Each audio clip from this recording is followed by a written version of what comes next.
On Saturday, October 10th, 1931, Harold Mackenzie was on the Ohio riverfront when he claimed to witness a strange sight.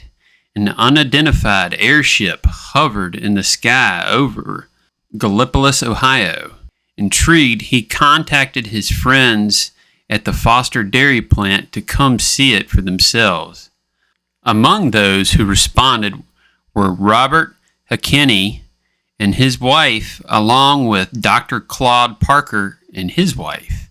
They gathered on First Avenue, where Mrs. Parker provided field glasses for a clearer view. As curiosity grew, more and more people joined the group and reportedly watched the mysterious object drift over the Ohio River. Through the field glasses, Henke estimated that the blimp to be about 100 to 150 feet long, flying at an altitude of 300 feet. Reports of the airship also came from neighboring areas, including Point Pleasant, West Virginia, where townspeople and state highway workers claimed to have seen it. Additional sightings were made by people on Raccoon Island and even in Huntington, West Virginia. Then, around 2:50 p.m., the blimp appeared to suddenly lose momentum.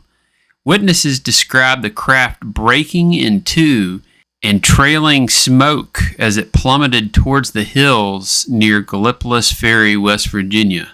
Several onlookers claimed to have seen 4 parachutists eject from the burning wreckage.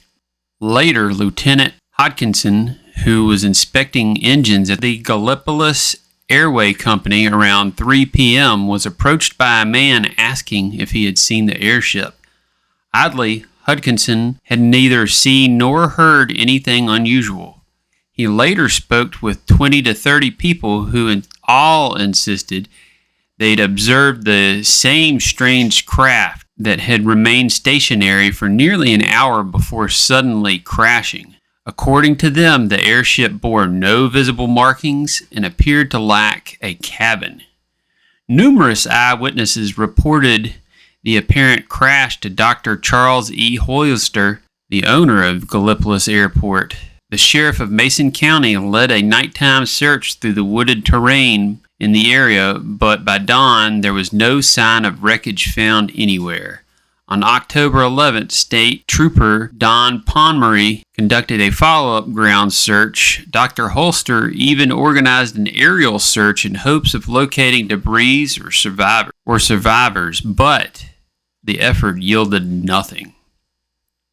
The Akron Airfield reported that all its airships were anchored, and the Goodyear Zeppelin Company confirmed none of its blimps were missing. West Virginia Senator H.D. Hatfield later revealed that he had requested the USS Akron to fly over Huntington's Fairfield Stadium, but the Navy declined and the craft was never flown in the area. In the end, the airship was never identified, no wreckage was found, and no parachutes were ever located. Officially on record, there was no aircraft flying anywhere near the area at that time, and yet dozens of credible witnesses swore they saw the mysterious blimp, a phantom craft that seemed to appear from nowhere and then vanish without a trace.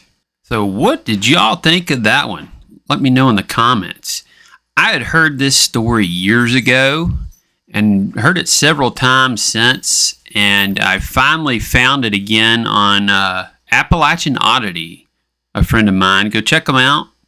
They've got all kinds of neat stories like this, little classic ones from the West Virginia area. But, I mean, I always felt like this was a UFO sighting, a mass UFO sighting. Also, I think that blimps, I know that you don't see blimps around here a lot in modern times, and I'd always heard it was because of the terrain around here, the mountains and all the trees and stuff. But yeah, 1930s, probably really rare. Really, really rare. Not impossible, but pretty rare, I would think anyways. What do y'all think it was?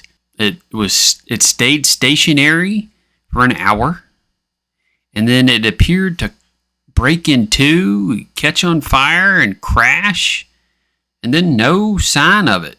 It came out of nowhere and vanished into nowhere. That's just so odd to me. But yeah, I always felt like this was a UFO sighting. But what do y'all think it was? Let me know in the comments.